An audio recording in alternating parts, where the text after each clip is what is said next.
Just go straight down the hall and you'll see the exit. I let go of Luke, still afraid. He rubs his neck and heads over to Kieran's side. But I notice his gaze is full of curiosity and desire for the laser pointer in my hand. Do you want it? Here. Not expecting me to be this generous, Luke reaches for it. He's surprised. Really? That's very nice of you to just give away a hunter's secret weapon. It's a laser pointer. You... I flash my own playful smile right back at him. Did I ever say it was the XT7? As the two of them get farther and farther away with every step I take, I can still hear their whispers behind me. How far do you think she'll get? 30 meters? I bet not even 10 steps. I'll say 5 then. With Luke and Kieran gone, I take out my hunter's watch. Unsurprisingly, there's no signal. The corridor before me is completely dark, like a deep, endless tunnel. While I didn't expect them to be kind enough to show me the way out, leaving that room could already be considered progress. There are several small crystal vases on the shelf by the wall. The drooping flowers in them have already withered. The owner probably hasn't been home in a long time. On the other side is a black bird. It's perched on a marble pillar that's half as tall as a human. Its metal wings are tucked in. A crow? Its eyes appear to be made out of rubies. They glow with a lustrous yet haunting hue in the darkness. Its eyes suddenly move, fixing its gaze on me without blinking. It's alive? As I prepare myself to take a closer look, it suddenly spreads its wings and flies toward me. Its razor-sharp feathers barely miss the top of my head as it passes through the narrow gap of an open door. To pass through the corridor, I'll have to go there. I hesitate for a moment, then follow the crow.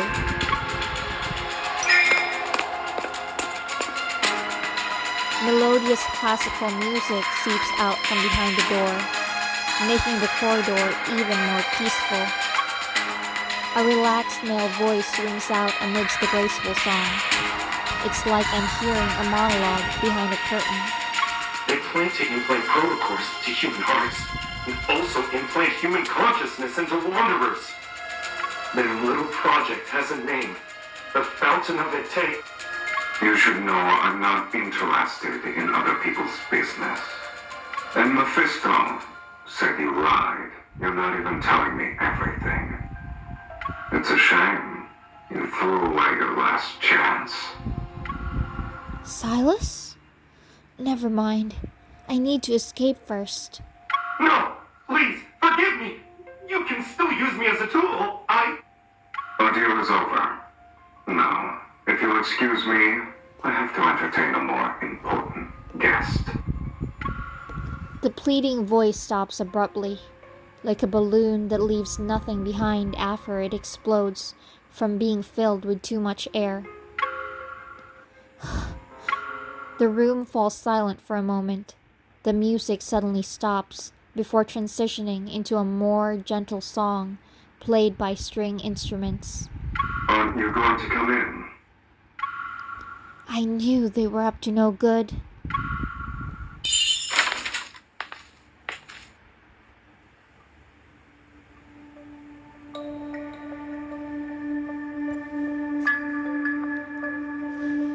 Everything is beautiful, from the clean white tablecloth to the silverware sparkling under the light, to even the ice bucket with bottles of red wine.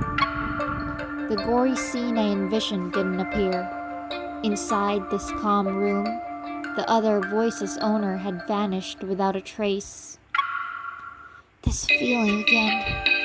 I'm hungry all of a sudden. Why? Silas picks up the decanter beside me, walks to my side, and pours me a glass of wine. Behind me, the shadows press down, their invisible pressure suffocating. I hold onto the chair with one hand to steady myself and grab the knife on the table with the other. This will be useful for defending yourself in the N109 zone. Silas coldly chuckles as he places a familiar gun on the table. Are you mocking me? I'm giving you a way out.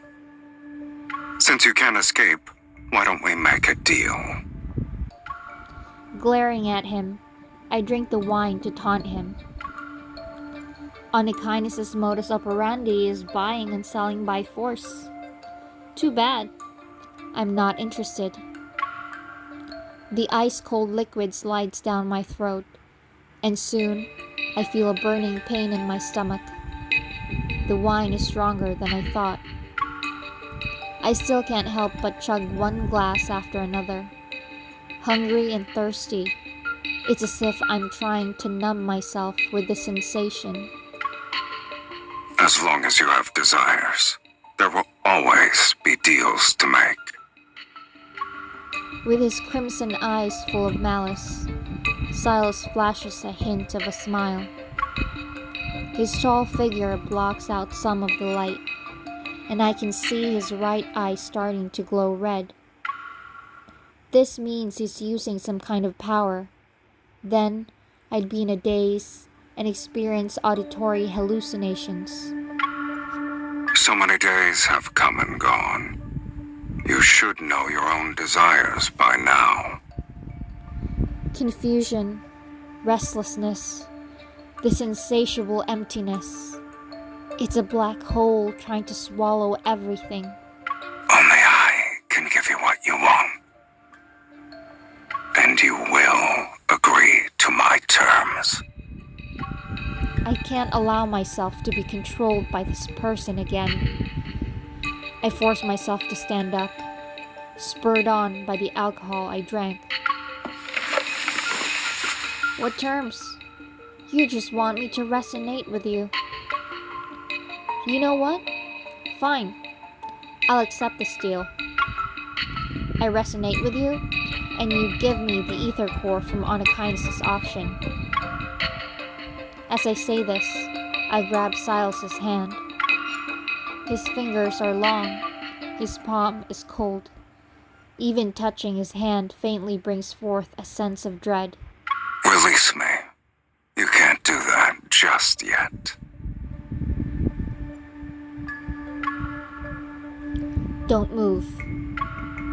I look up at him, trying to use my remaining sobriety to find a hint of emotion, anything, on his face. For a moment, a complex, incomprehensible struggle appears in his gaze. What could be the source of that? Where does the power in his right eye come from? Why does it feel so familiar to me?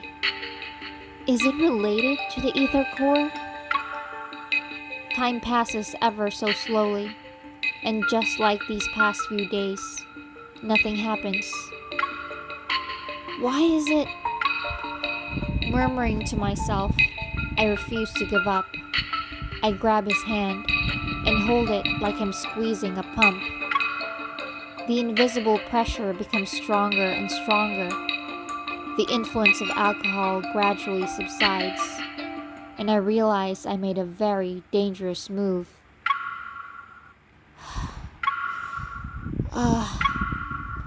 I awkwardly straighten my posture and quietly try to pull back my hand, yet he grips it more tightly.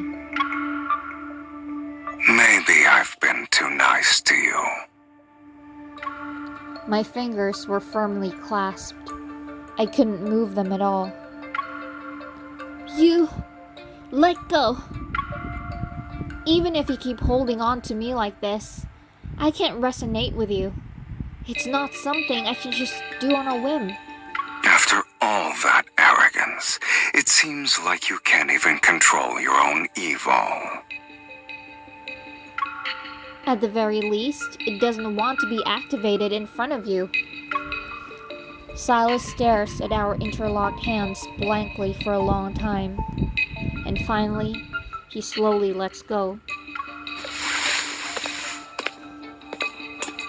I rub my wrist as I take a few steps back. My breathing and heartbeat gradually return to normal. We were at a standstill. Then, with a thoughtful expression, he leans back in his chair and looks at me. Just as I thought. You're too weak.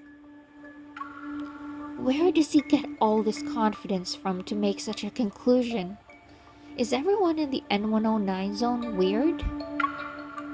Silas pinches the area between his brow, then raps his knuckles on the table. Eat as much as you want.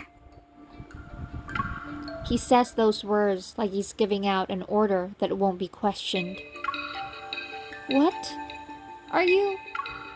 The word insane is at the tip of my tongue, but I force myself to stop talking. I turn to look at the long, seemingly endless table behind me. It's filled with countless exquisite dishes, the lavishness almost dizzying. I'll give you 10 minutes. After you're done, come find me outside the base's entrance. You better hope our deal is successful. Otherwise, consider this your last meal.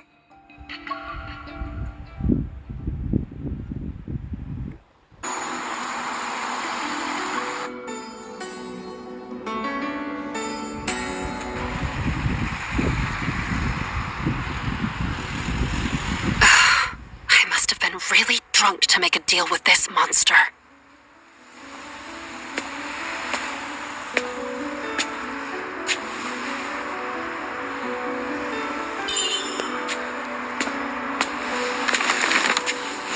Are we going to experience the sights and sounds of the N109 zone? Do you have 9 lives? Curiosity killed the cat. Then I shouldn't go.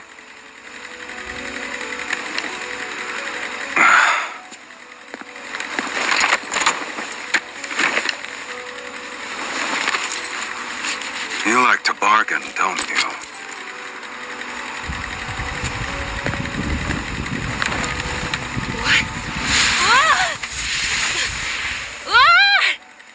But you're not yet qualified. Are there no speed limits in the N109 zone?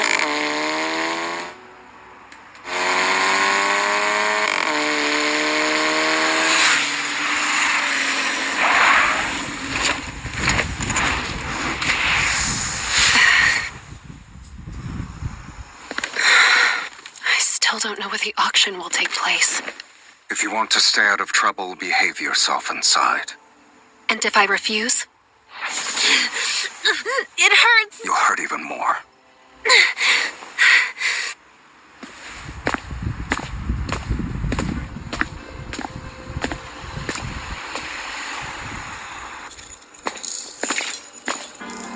Who is it? If you want to order something, bring your own protocore.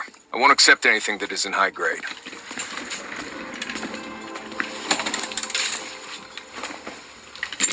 Mr. Silas, you don't usually do surprise visits. I got you a guinea pig. It's time for your evil linkage alteration project to have a living test subject. Wait. You want to alter me? You bastard. In that case, let me take a look first.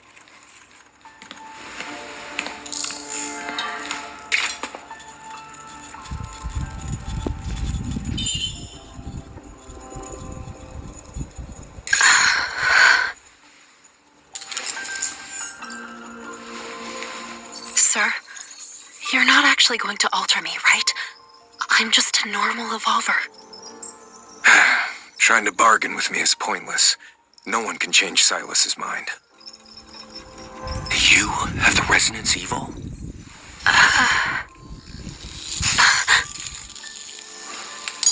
Did they do anything while I was gone? Nothing too dramatic, just 2 explosions. One in the northern suburbs and one in the Bloomshore district. Bloomshire District. This is related to Grandma. They just made a bunch of shoddy products. I overestimated them. After doing those shameless things and making a mess, then they want you to be their scapegoat. What are you talking about? Someone else made those 2 explosions happen? Oh dear, you look disappointed. Instead of searching for the truth, you'd rather swallow a lie that makes you feel better. I'm afraid she's not a suitable recipient. Her evil linkage is completely normal. Only the strength's been suppressed. Did someone put in a suppressor? I don't think it's physical. It's not my fault. I can resonate just fine with others. And that thing I asked you to alter, how's that? It was difficult, but the maximum energy burst value has been increased tenfold. That... the little thing? Are you really going to use it? She's suppressed, right? She just needs a little stimulation then.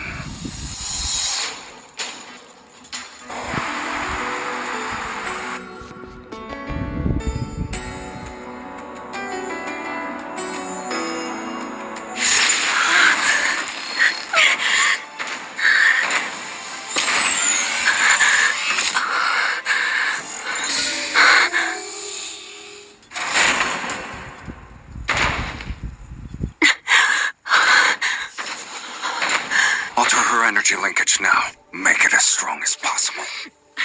This isn't what we agreed to. Relax. You can handle it. Mr. Silas, I think there's another reason why she can't resonate. You see, her evol is special. It utilizes the waves generated by the human brain's magnetic field. Maybe her brain's magnetic field produces repulsive waves against you. That's why she can't resonate with you. Get to the point. To make a long story short, on a subconscious level, she's either rejecting you, scared of you, or, disgusted by you. Even if she undergoes alteration, you won't be able to resonate with her so long as she's still hostile toward you.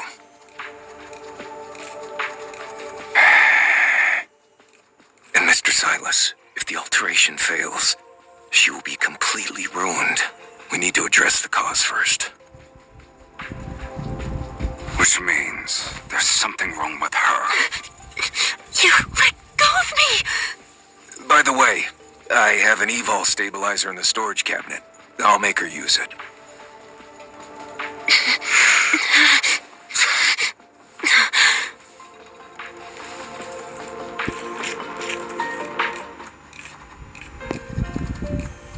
Perhaps worried that his inventions would get caught in a crossfire, he quickly takes me to a room on the 2nd floor. Right now, you need to stay calm, miss. He bends down and pulls out a dusty electronic device from underneath the cabinet. The N109 zone is a chaotic place, and you have a part of an ether core. Accompanying him is the safest option. You know I'm carrying an ether core? A burst of red light appears and scans my whole body. Several windows pop up on an old-fashioned display screen, which shows the data is being analyzed. I recognize that protocurve. Monitoring ether cores used to be my job. A guess pops into my mind. I look again at the dusty electronic device. Just as I thought, there's an inconspicuous mark in the corner. I saw it among the files Grandma left not too long ago. The N109 zone is a mess right now. An outsider like you who's unfamiliar with the details can easily lose her life. Sticking with Silas might not be a bad idea. Better to be with him compared to some other people. Silas is a heartless man. He may only want to alter me right now, but he's going to get me killed eventually. Exasperated, the shopkeeper shakes his head. You're just not used to the darkness yet. There are predators lurking in these depths that you haven't seen. Some people are even scarier than him? You say Silas is heartless, but sometimes those with hearts are even crueler than those without. Like Xavier said, the N109 zone is very divided. Each faction only recognizes its own allies. Fighting alone is obviously not a good idea in a place like this. But if I really have to stay close to Silas... The shopkeeper's concern seems to be genuine. After weighing my options, I nod and flash a reassuring smile. I understand what you mean. I'll give it some thought. Beep. The lines on the screen rise and fall, showing two intertwined curves. Alright. There's nothing wrong with your evo. The energy of the ether core inside you is also stable. Have you figured out what you'll do next? The ether core's other half is one of the items at the auction. Naturally, I don't assume I can get it by myself. The only advantage I have is having part of an ether core in my heart. Since I can resonate with the energy, I should be able to sense its location. The real problem is figuring out how to escape from the predators lurking in these depths after I obtain it. The N109 zone is currently a mess, and there are enemies no matter where I go. If I have to work with someone, the strongest person here would be the best option. Maybe I should actually make a deal with Silas. Upon realizing this, my next step becomes clear. I get up and say goodbye to the shopkeeper, and when I spot that familiar mark, I look back at his dark, weary expression. Were you acquainted with my grandma? He just waves his hand, gesturing for me to leave. Well, if all goes well for you and whatever happens, then I can say I've repaid Miss Josephine's kindness.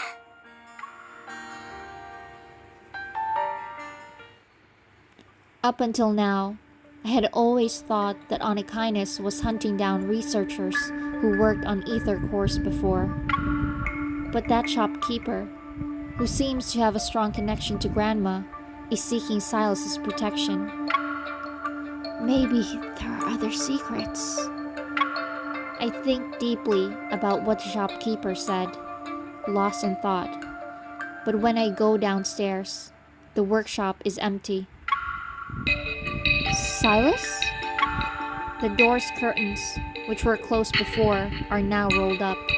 And after I leave the workshop, Silas' motorcycle is nowhere to be seen.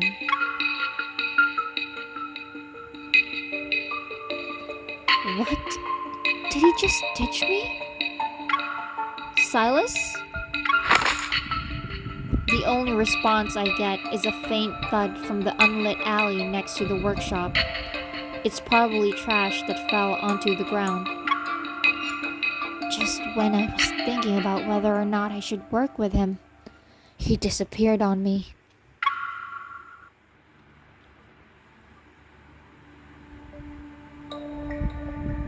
There are only piles of scrap in the empty streets. I look around, my heart pounding. Maybe after confirming he couldn't resonate with me, he finally lost his patience and interest. So be it.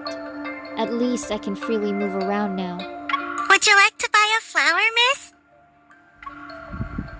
A clear voice resounds. I turn and see a little girl behind me. She appears to be 8 or 9 years old. No, thank you. Would you like a gun, bullets, or a protocore then? I have them all. I don't need those either. But it might be a good idea to chat with the locals and get information about the auction. I kneel down to be at eye level and tap her basket. You know where I can buy some intel, sweetie? That's easy. Follow me. 2 sets of footsteps echo across the empty street. Meanwhile, the sound of flapping wings can be heard in the distance. I look up at the sky, but I see nothing except dark clouds that obscure moonlight.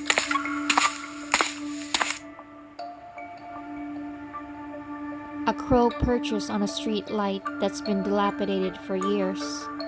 The red glow in its eyes flickers as it breathes. A few blood-stained tufts of gray fur peek out from under its metal claws. It quietly observes the 2 girls, one tall and one short, as they head into another filthy street. It tilts its head and thinks for a moment. Then it quickly drops its dead prey and silently spreads its wings to follow them. Lying under the street light are 7 or 8 fat rats, all gutted. Mixed with their flesh and blood are broken pieces of monitoring equipment.